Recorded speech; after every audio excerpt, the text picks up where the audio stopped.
Welcome back to the History Club podcast. Woo! Yay. We are so excited to be back with our second ever faculty guest. This is very exciting. Please welcome Professor Driscoll. Yay. Woo!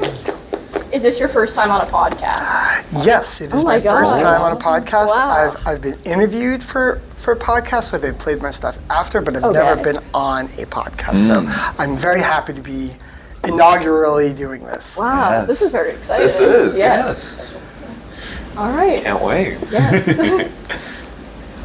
Alrighty. I'm going to lead off with the questions. I just wanted to get to know how you got your start in becoming a professor.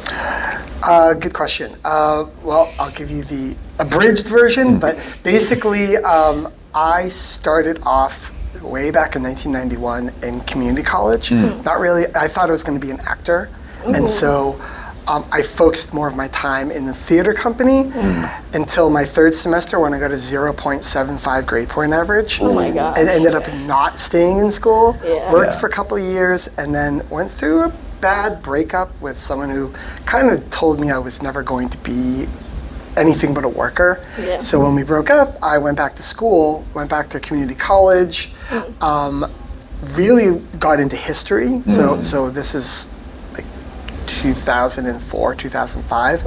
And then I was in the middle of my master's program and I was at a conference and I realized not only do I want to study the Vietnam War and 20th century American history, but I want to be a professor.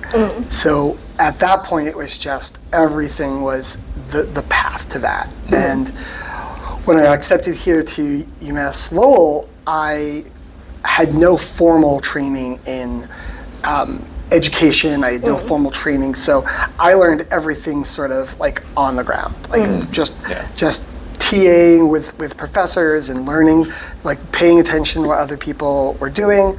And then what's great about the program, I was in global studies, is for the first 2 years in the program you TA, you're teaching assistant, and then the second 2 years you're instructor of record for your own class.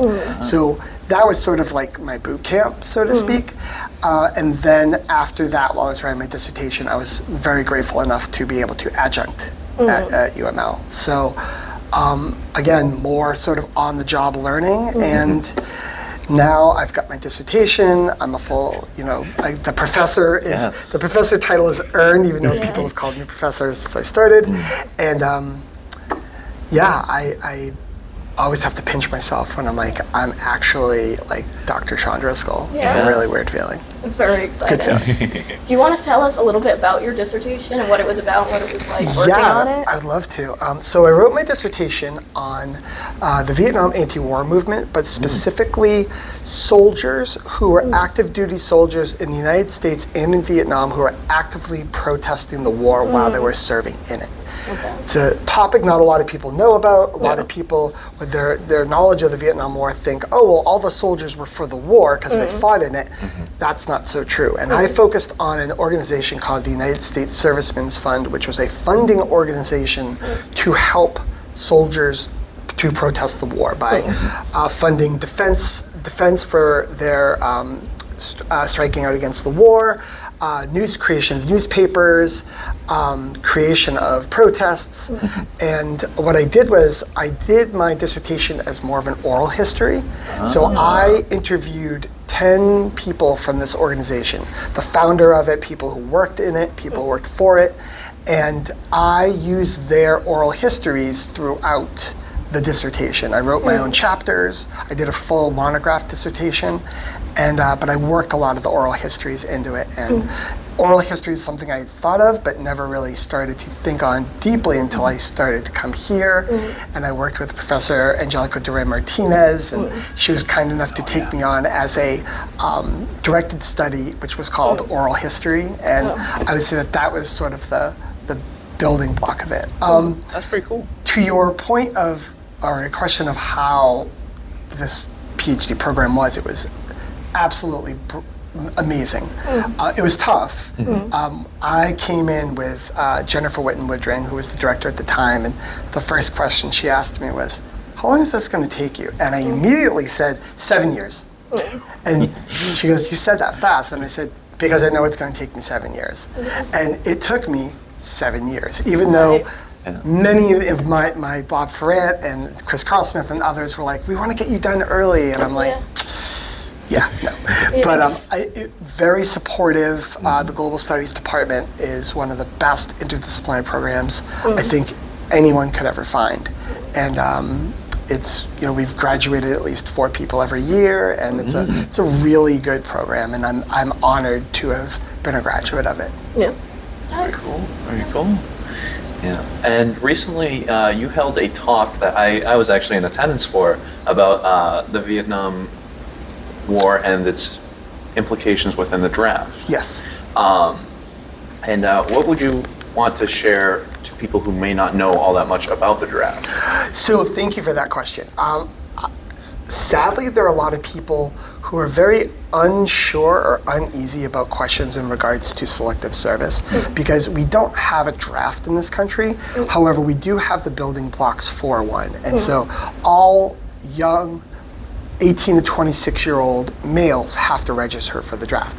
Women do not have to register for the draft. There have been sort of an idea that maybe women should, and many women are supportive of it, and many aren't. But you register for selective service, and your name is there on a register in case they ever do decide to kickstart a draft again. You will be called based on your selective service number. Now, we are currently in a war in Iran where there has not been a lot of boots on the ground, but we just sent another 2,500 troops. There's talk of sending another 1,000, and the way this works with wars, especially in wars like Vietnam, is it's a gradual buildup. World War II and World War I were heavy buildups right up from the start. Vietnam was more of a gradual buildup, and that's what this is.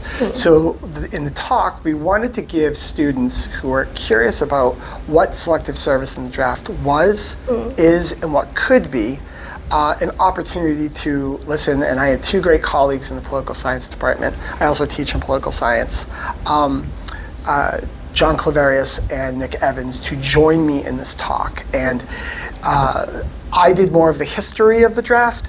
John Claverius did more of like the polling and the statistics of it, and then Nick Evans did more of the ethics of the draft. And I felt it was a great, well-rounded conversation, and gave the students that attended, we had about 50 to 60 students, gave them the opportunity to hear this information, ask questions if they wanted to, and just sort of open up the idea that there's no draft, but there always could be, and what are your rights, and what is the history that you should know about it before submitting to something like it.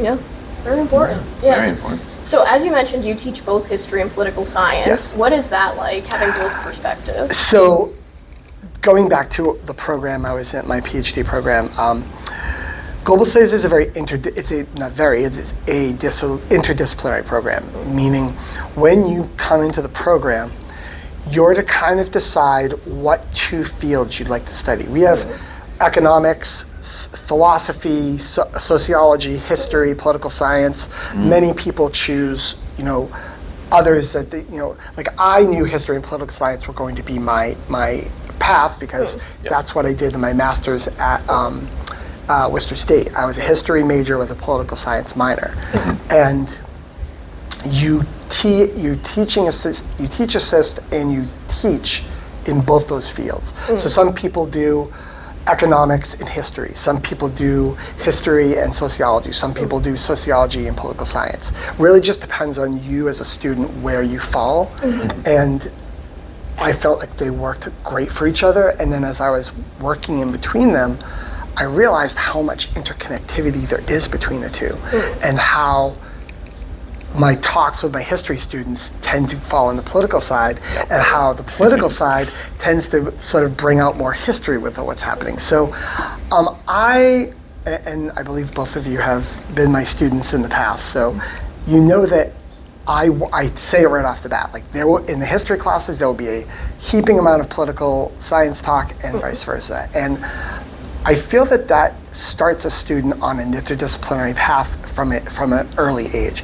Even if they're not going to study interdisciplinary work, it's at least there, so they have it to learn, they have it to use, and I mean, how can that be a bad thing? You know what I mean? Yeah. And I know that this is a very difficult question. It's like picking your favorite kid, but what is your favorite class that you've taught here?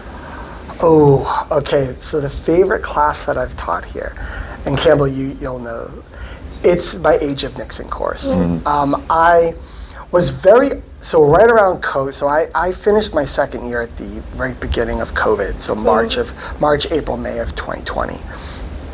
And of course, we're not in school for a whole year. Like no one steps foot in this building. And I started getting okay to come back around March of 2021, and I emailed Professor Arthur Thwanmung from political science and asked, I'd like to create my own class.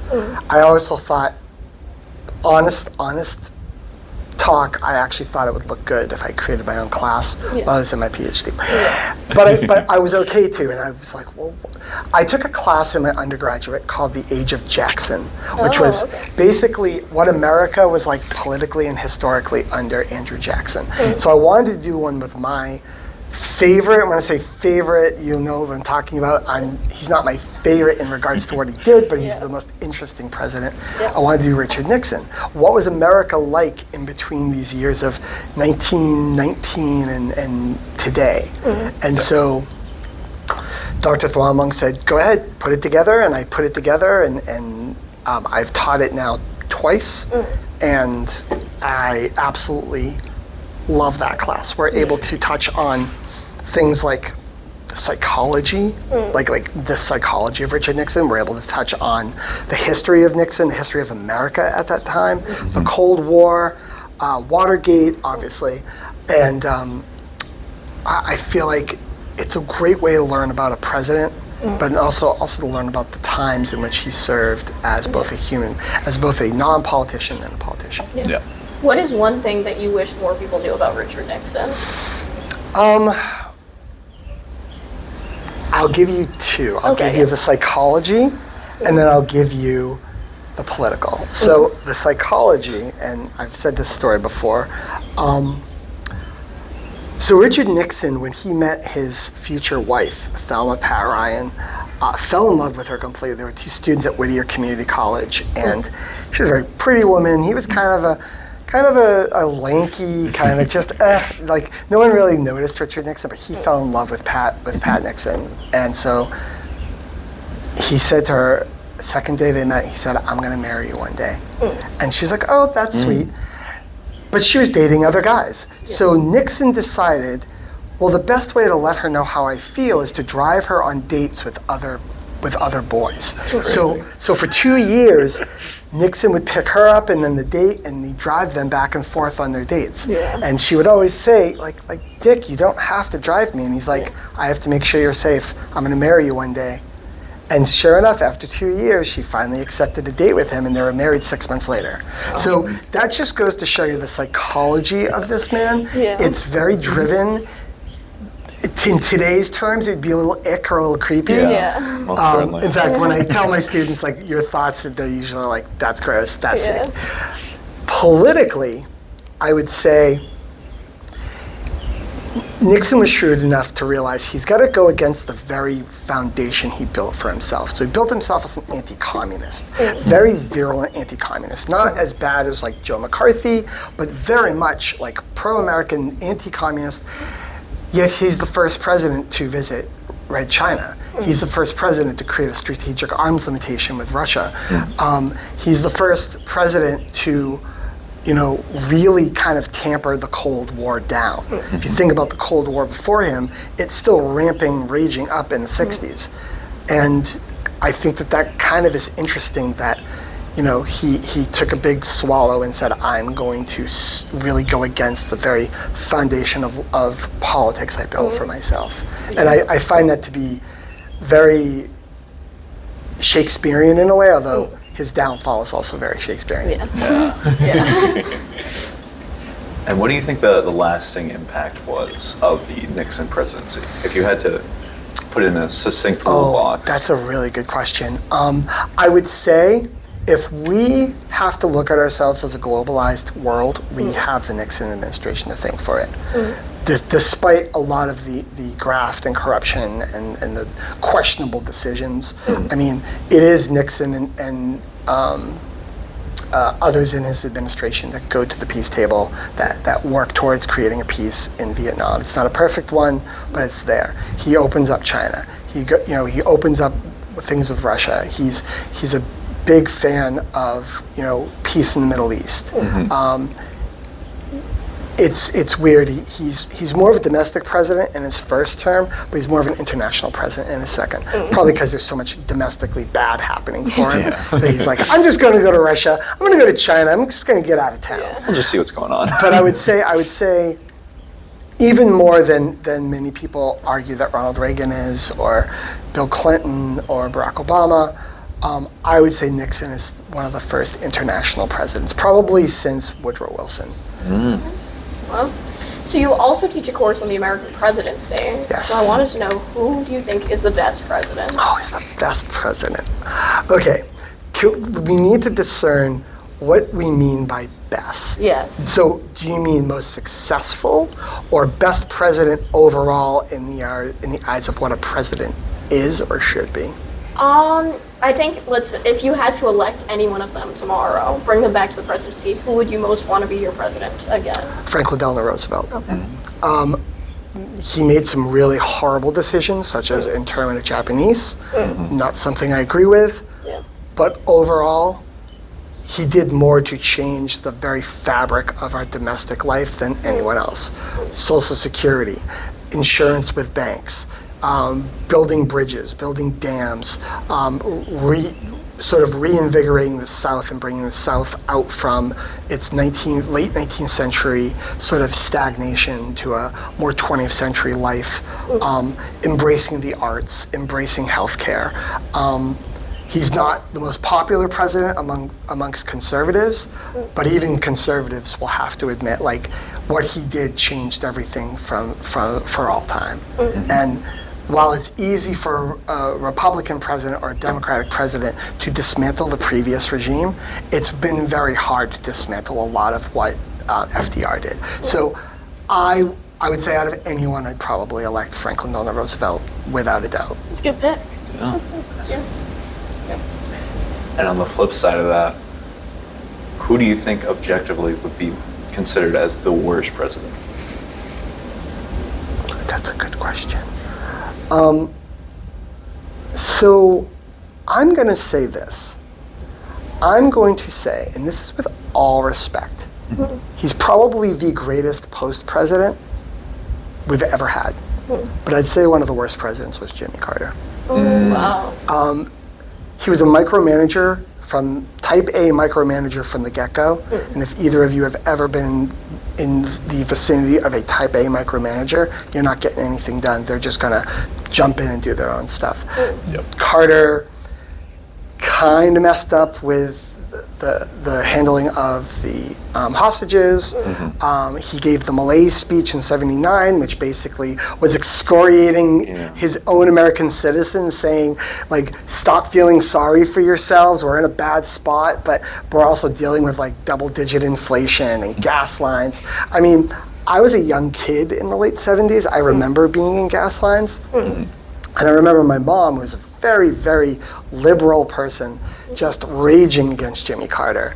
And it stuck with me. And being a child of the Carter years, I realized, like, we had many good things. We had Yacht Rock, we had, Star Wars. It was great.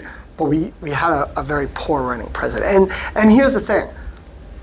It's not that Jimmy Carter was a bad person or an inept person. I just feel like it was a combination of his own poor decision making and the world around him happening that led him to not have a very successful presidency. On the flip side of that, he is arguably the most successful post-president with Habitat for Humanity, the work he did, like jumping into peace processes without even being asked or wanted. Yeah, I would say Carter, and I know I'm focusing on more like 20th century presidents in the first question in this. I would say that your 19th and 18th century presidents do have some merits and some demerits, but I would say when I teach this class, it's important to understand that, like, we don't study these presidents in a chronological sense, because that's what we do with Nixon. We look at Nixon chronologically, but we have to look at thematically what these presidents brought and what they didn't bring, and how they changed America for better or for worse. One term at a time. Yeah. Are there any major chronological changes in the office of the presidency itself? Has the president gained more or less power? So the president starts off. You got to remember, it's George Washington, and so friends of his and people in his cabinet, like John Adams, they vote to call him They tries to make a vote to call him Your Excellency, or Your Majesty, and it's like, wait, you just threw off the shackles of Britain. Why are you doing this? So the president at the beginning seems like a more ceremonial, but it's actually through Jefferson, Madison, and Monroe, we start to see the strength of the presidency, the ability to make treaties with other countries, the ability to sort of, like Jefferson, you'll hear about it in school from your junior high years on, but he doubles the size of the country. And then when we look at post-Civil War presidencies, once you get out of Reconstruction, then there is this sort of kind of businessman president with Grover Cleveland and Benjamin all the way up to Benjamin Harrison. And then you have Wilson, who's brought into World War I. So the presidency later on becomes, you just can't focus on domestic issues. Some presidents like George W. Bush had said famously, I'm not going to focus on anything internationally, and then literally less than a year later, 9/11 happens, and he now has to think globally. Barack Obama the same way, wanted to focus on he's a community organizer. He has these great visions for what America is going to be, and the next thing you know, he realizes, wait, I'm still involved in 2 wars.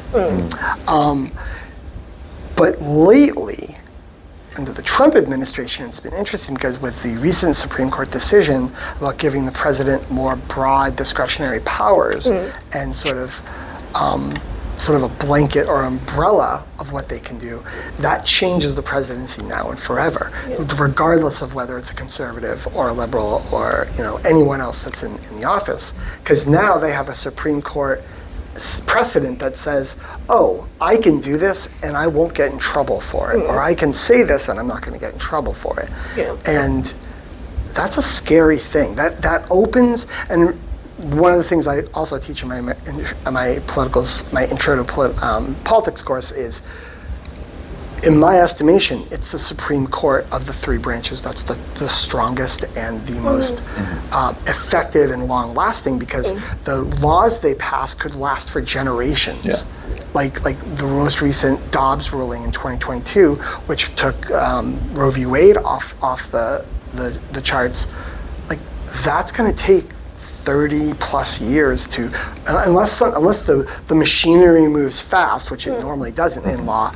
That's going to take another 30 years for them to undo that. That's a generation or 2 past of what we have. So, it's there is a progression, but then again, with the respect that each president is different, they each bring something different to the table. That makes sense. And I want to kind of pivot away back into the classroom a little bit, because I know that you're a big fan of using music and film as a teaching device in class, and I wanted to get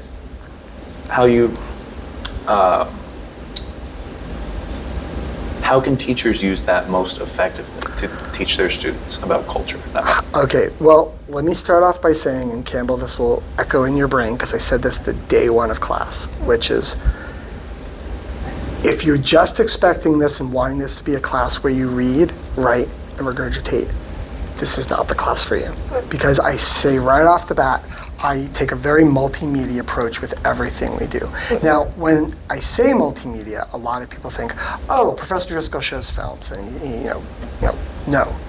I use film, television, music, maps, photography, anything you can, podcasts, social media. I'm not saying that there's no room for your basic primary source learning. It's important, it needs to be there, it needs to be an integral part of any class you teach. But how can we find, and this is my teaching philosophy overall, is how do you find a interconnectivity or a fabric that holds all students together? And to me, that's media. Because doesn't matter what social construct what social background they come from, what class background, what financial background, everyone is soaked in media. Whether it's social media or television or film, there's an interconnectivity amongst it all. So why not bring that into the classroom and say, okay, I'm going to teach you about Richard Nixon, and you're going to watch a film called Nixon by Oliver Stone, and you're going to glean from that the same amount of information you could glean from the actual speeches that Nixon gives. You're just going to look at it a little differently. Most importantly, I also feel that media gives you the opportunity to get hooked and say, wait, I want to learn more about that. So think of the movies you've seen in your lives and say to yourself, oh my gosh, I didn't know that. And then the next thing you know, you go home and you're looking it up on your computer or you're looking it up on your phone, and there it is. Like, that's learning right then and there. And a lot of television and film and musicians, I don't think they know what they're doing in regards to like setting people on that path. I just did a class today in my politics class where my students had to make a 3-song playlist of artists that I randomly gave them. I gave each of the students a random artist based off of rock, pop, punk, folk, country, R&B, rap, and they had to create a 3-song shareable playlist and put it on the discussion board. They had to take one of those songs and do a deep dive. And then in class, I asked people to raise hands, and thankfully everyone did in this class, and talk about your song. We play a little bit of the song, and I just asked them some questions, like how did you find it? What did you find interesting about it? Are you going to be the biggest, Dead Kennedys fan at this point? And I find that it's just, there's a sparkle in their eye when that happens. Rather than just me sitting there for 50 minutes with slides and say, the greatest music of the time is this and this. It's interactive. Multimedia is interactive. It has a very wide net that you can catch a lot in. Whereas and again, this isn't anything against primary source or secondary source information, but if I asked you to read a speech and write me 500 words, yeah, you're going to learn something. But if I ask you to watch a clip of an actor playing that speech or listen to a podcast about that speech, you're going to get so much more. Yeah. And so out of kind of non-traditional types of media like films, music, what's your favorite to use in the classroom? Wow. So out of the non-traditional, I'm loving the idea and trying to use more podcasts. It's tough because exactly, this goes right to it, because it's tough because I think I used a podcast for the Nixon class, and I only had students listen to one episode of their choice. I think it would be a lot to ask a student to listen to a 10-part podcast unless I was working that into each of our lesson plans. So for the presidency course, I did one where I had students basically say, okay, here's a podcast, listen to any one podcast an hour long, and then write me 400 words on what you learned from it. Or so podcasts, I would say. I'd also say another really great unused, untapped resource is photography. We don't look at photography as, unless you are in art history or unless you're in a more communications-led class, we don't really look at it as a learning tool.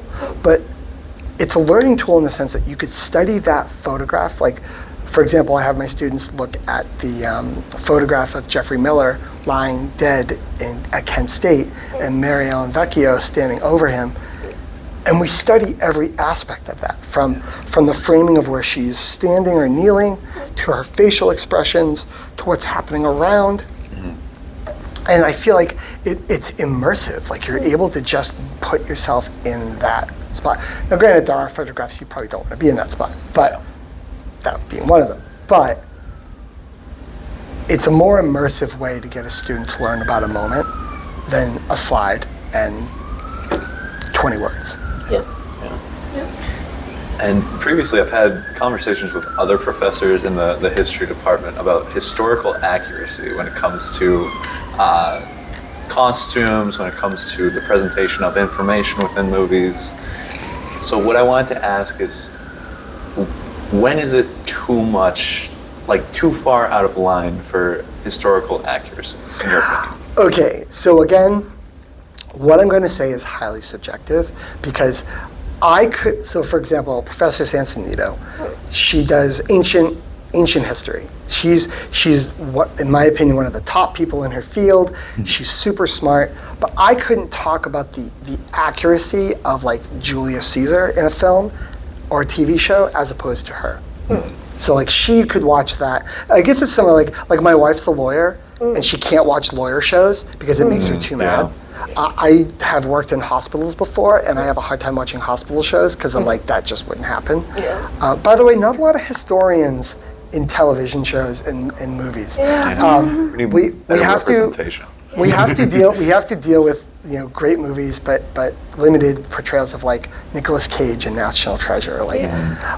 But to answer your question, it's subjective. I have movies that I think do a good job at capturing an era, but the topic, the information is all wrong. So like, the Doors are the musical group, the Doors. Well, the movie itself is really interesting to watch, but it has no basis in fact from beginning to end about what the Doors were, who Jim Morrison was. It's this sort of like, and again, Oliver Stone's one of my favorite directors, but it's this hyper stylized look at what someone thought Jim Morrison was. And so when people watch it, or people watch like another Stone movie, JFK, great, JFK is one of the best movies ever made. But if you went and watched JFK and said, I know everything there is to know about the JFK assassination, I'd be like, that's not what the movie was there for. Yeah. It was there for you to open up the idea that there was a conspiracy. It gives you different ideas. And this is the problem we have in regards to using film and television for historical accuracy. I always tell my students, do not get your accurate information from a film or television show. Please don't. It's all subjective. They move things around. I don't know if either of you have ever taken my Vietnam War course. No. I have not, no. So I have my students for their midterm do a film analysis, and I give them a list of films, plus they can choose whatever film they want, but it has to be about Vietnam or the anti-war movement. And can you guess what movie most people pick? Would it be Forrest Gump? It would be Forrest Gump, which is not a very, no offense, sorry, Robert Zemeckis, have you ever watched this? Not one of my favorite films, because in my opinion, it gives a very kind of wrong look at what Vietnam was, what the anti-war movement was, and it kind of gets my dander up. And so, but here's the thing, I don't tell students they can't use Forrest Gump, because if that's how they're going to learn about it, I want to push them and say, okay, is there facts in this? Is there not facts? Where is the truth and where is not the truth? Yeah. Would I rather than pick a film like Platoon or Full Metal Jacket or Coming Home? Sure, but again, I give them options. I give them lots of films, and one of my favorite ones, and if you want to talk about sort of historical accuracy, it's sort of blown up, but there's two great movies. One is called Operation Dumbo Drop, and it's a Disney Vietnam War film, and in which a tribal elephant is killed, and the American soldiers try to find a way to replace the elephant. And then there's another movie that just came out called The Greatest Beer Run Ever. And it's a true story about a group of friends from a city, and most of them go off to fight in Vietnam, and one of them stays behind, and he decides he's going to throw a satchel of beer together, and he travels to Vietnam on his own dime and basically tries to find all of his friends and give each of them a beer. Wow. That's crazy. And that's a real true story. Really? And again, if I should have told my students, and reminds me, I have to add that to my list of movies for my Vietnam summer course. they would say, wait, that's not true. And I'm like, no, it is. Yeah. So, Wow. yeah. So little things like that, I think there's lots of great films and television shows and music that elicits truth, but it's also what you glean from the film that would lead you to bigger truths. Yeah, that makes sense. Yeah. All right, and we are back, and it is time for our ending segments, unfortunately.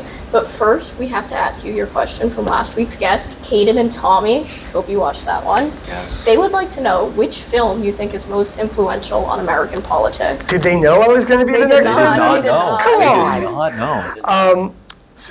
Repeat it again, please. Which film you think is most influential on American politics? Great question. What film on American politics? Honestly, and I know I just talked about it, is I'm going to say JFK. And the reason being is the Kennedy assassination is such a huge topic. You could multifacet the hell out of it. You could talk about the presidency of Kennedy. You could talk about the death, the immediate death of Kennedy. You could talk about the long-term effects. But it's also a mystery. And it's a mystery we're still dealing with 60 plus years later. How do we answer the death of a president when we don't even know who truly did it? The Justice Department was given a response from the Church Committee of 1975, who did an overview of all of the assassinations and came up with the belief that there was a probable conspiracy in the death of John F. Kennedy. They submitted their findings to the Justice Department and said, we need you to investigate this. Well, as of 2026, the Justice Department has done nothing. It's like a suggestion. It would be like, Campbell, I need you to get a haircut. And then for 50 plus years, you don't get a haircut. Yeah. So, but I also think it's the most influential because it makes people ask questions about their government, about, even though it's based in sort of a conspiracy theorist sort of soup, it does make people ask, like, who was Kennedy? Why did we fight in Vietnam? What was happening in the world during Kennedy's presidency? What were the downsides of being president for him? What was, how do we, why are we so interested in the Kennedy assassination still? What, I mean, like, do we as a nation think we're going to solve it? So I would say JFK is that movie for me. It's also a movie that if someone wanted to understand really good top filmmaking and how to create a very connective narrative and a visual style, then JFK is that film. Yeah. Good answer. Very good answer. And what is your question for next week's guest? My question for next week's guest is this. And I'm going to use use what I just did in class today. Oh.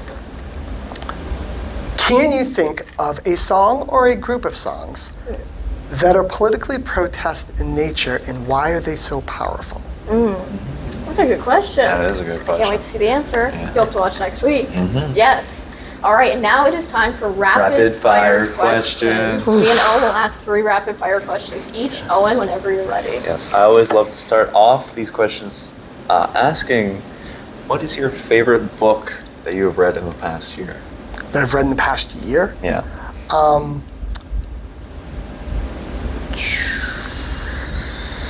Oh boy. I'm just going to say Wise Guy by Nicholas Fledging. So we've talked about your Age of Nixon course. Yep. If you had to teach a similar course but on a different president, who would you pick? Age of Reagan. Oh. 100%. 100%. Age of Reagan. I would throw a lot of MTV in there, a lot of 80s stuff. Yeah, Age of Reagan. There's a lot of content for that one. Yeah, there Yeah. is. Yeah. I wanted to ask you your 4 favorite films. Yeah, I'm going Letterboxd on you. I love it. My 4 favorite films of all time? Yep. Well, we can start with number 1 right off the bat. Magnolia, 1999 by Paul Thomas Anderson. Yes. Tom Cruise. It's one of the best end of the world movies you'll ever see, even though the world doesn't end, but for these 9 characters, their world is ending at that moment. Second is a movie that just catapulted into my group called Train Dreams. Oh, you saw that? I saw that on the plane home. It was from, it was one of the DC. most effective, powerful, lyrical, beautiful films I've ever seen in my entire life. Like, I still can't stop thinking about it and listening to the soundtrack and getting people to watch it. I got my niece to watch it, and she sent me a picture of her crying, and she goes, "Is this what you wanted from me?" Third would be Goodfellas. Oh, yeah, I classic. said Nicholas Fudgy. And then fourth would probably be Pulp Fiction. Yeah, Nice. great picks, great Yeah. picks. So you study American history, which we've discussed. If you had to study a different country or region, where would you pick? So I started off a long time ago wanting to be a Soviet era historian. Yeah. I was fascinated. Like here I am at 18, 19 reading the Communist Manifesto and reading like works by Lenin and reading all these great things. And I thought to myself, like, I had a whole stack of books in my room of like Russian history, and I thought to myself, like, I'm going to be a Russian historian. It's focusing on Soviet, but obviously that did not happen. Yeah, Good pick. good pick. Yeah, and for my last rapid fire question, I wanted to ask you. You earlier mentioned that you worked in a hospital. Yes. I wanted to ask how your time working in a hospital influenced how you operate as a teacher. That's a really good question. I would say it has taught me patience. It has taught me empathy. It has taught me strength. It has taught me diligence. And it has taught me a larger love of history, that every single person that comes into the hospital has a history. And all their history is different. Can I give you just a quick story? Yeah, of Oh, course, certainly. please. So when I worked for the VA Medical Center, I did registration and eligibility. So I've got veterans coming up to me, dropping a whole bunch of paperwork, wanting to get help for the VA. So I had this one gentleman show up. He was with his wife. He was in his 70s. This is like 1998, 1999. So his paperwork in Chinese, in German, and in American. Wow. So I said, you're going to have to explain this to me. And so he explains that he is a German citizen who was conscripted into the German army. So technically, he wasn't a Nazi by belief, but he was a Nazi by fighting. He was captured by the Americans and sent to Oklahoma to a prisoner of war camp.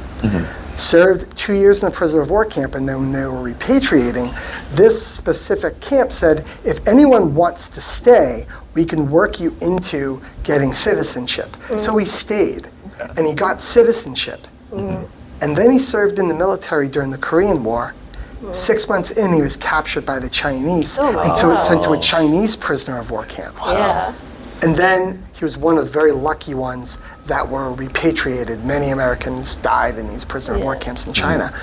So here I am sitting in front of a gentleman, three different countries, two different wars, two different POW camps. Yeah. That's crazy. I literally went home and was like, I can't believe I just met this Yeah. person. Also, very quickly, I met a World War I veteran. Oh, wow. Many people never get to meet a World War I Yeah. veteran, and I met one, and it was a great experience. And again, this is what I learned from hospital. Yeah. That's a very good question. Yes. And finally, for the last question, we've talked about who you think is the best president, who you think is the worst, but who do you think is the most underrated president? That's a really good question. An underrated president. I'm going to go with, and a lot of people really sleep on this president. Even though he had tons of scandals surrounding him, none of his own making, was Ulysses S. Grant. Oh. I think Great pick. Grant came in, and if we think of Grant as we think of like Washington or Caesar or someone of a military nature, there's always the fear that like they're going to walk in and start basically militarizing the government and the country. And Grant doesn't do that. Grant, he works on expanding the railroads, and he works on, really cementing more civil rights. He's not a big civil rights, president, but he's not one that's against civil rights. Serves 2 terms. He brings a very quiet stoicism and dignity to the White House, in my opinion, even though there are many people in his office and in his sphere who are committing wanton acts of graft and corruption, and I think it's a stain on him, unfortunately. But I would say Grant is probably the most underrated president we've ever had. Yeah. All right. That's a Well, good thank pick. you so much. Yes, Thank you. It's been a joy. Yes. It's been a joy. Thank you so much. And yeah, I just appreciate what you guys are doing here. This is great. Yeah. Well, thank you for coming on. Yes. I think it was a great episode. Yeah. Yes. I wanted.